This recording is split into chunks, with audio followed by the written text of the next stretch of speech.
வணக்கம் மளிகை வணிகர்களே.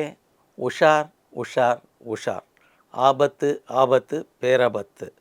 பல வீடியோக்களை குயிக் காமர்ஸ் நிறுவனங்கள் நம் வாழ்வாதாரத்தை எப்படி அபகரித்து கொண்டிருக்கிறது என்று நான் பதிவு செய்து உள்ளேன்.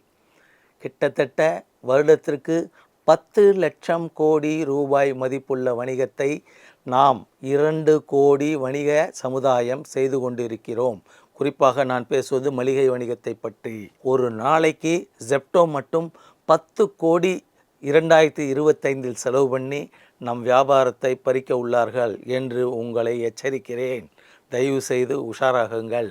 இப்போது உங்களுக்கு நான் உங்களுடைய வியாபாரம் எப்படி பறிப்போகிறது என்று ஏற்கனவே ஒன்று காட்டினேன், இப்போ இன்னொன்று காட்டுறேன் பாருங்கள். வாழைத்தண்டு சொன்னேன், 13 ரூபா வாழைத்தண்டை காலையில் வீட்டில் 7 மணிக்கு சப்ளை கொடுக்குறான். இந்த ஆர்டரை ராத்திரி 10 மணிக்கு தான் ஒரு குடும்ப தலைவி போடுறாங்க. ஆனால் அவன் கொண்டு காலையில் 7 மணிக்கு சப்ளை கொடுத்துட்றான். ஒரே ஒரு வாழைத்தண்டை. இன்னொன்று இப்போ காட்டுற இந்த வீடியோ பாருங்கள். இதில் பெங்களூர் கத்திரிக்காய் 2 சௌச்சவ் சப்ளை கொடுக்குறான். 18 ரூபா தான் மதிப்பு. இந்த 18 ரூபா மதிப்புள்ள பொருளுக்கு அவன் டிஸ்கவுண்ட் வேறு கொடுத்து 13 ரூபா தான் வாங்கிட்டு போகிறான். அப்படி என்றால் நம்மளுடைய வாடிக்கையாளர்கள் எப்படி நம்ம கடைக்கு காலையில் காய்கறி வாங்க வருவார்கள்.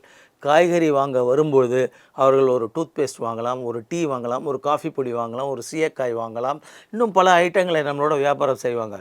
இப்போது எதுக்கும் நம்ம கடைக்கு அவங்க வரவே கூடாது, முற்றிலும் நமக்கு காரணமும் புரியாமல் நஷ்டத்தில் நாம் கடையை அடைக்க வேண்டும் என்ற ஒரே திட்டத்தோடு குயிக் காமர்ஸ் நிறுவனங்கள் செயல்படுகிறது.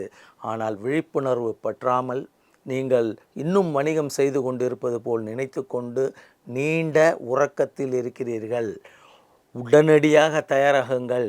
அனைவரும் இணைந்து போராடினால் மட்டுமே இந்த போராட்டத்தில் நம் வாழ்வாதாரத்தை நம்மால் காப்பாற்றி கொள்ள முடியும் என்பதனை ஆணித்தரமாக புரிந்து கொண்டு ஒவ்வொரு டவுனிலும் உள்ள விநியோகஸ்தர்களும் ஒவ்வொரு டவுனில் உள்ள மளிகை வியாபாரிகளும் குடும்பமாக இறங்கி ஒவ்வொரு டவுனிலும் உள்ள முக்கிய இடங்களான பஸ் ஸ்டாண்ட், ரயில்வே ஸ்டேஷன், அல்லது காந்தி சிலை, அல்லது காமராஜர் சிலை, அல்லது அண்ணா சிலை, அல்லது பெரியார் சிலை போன்ற இடங்களிலெல்லாம் அரை மணி நேர போராட்டத்தை நடத்திட வேண்டும்.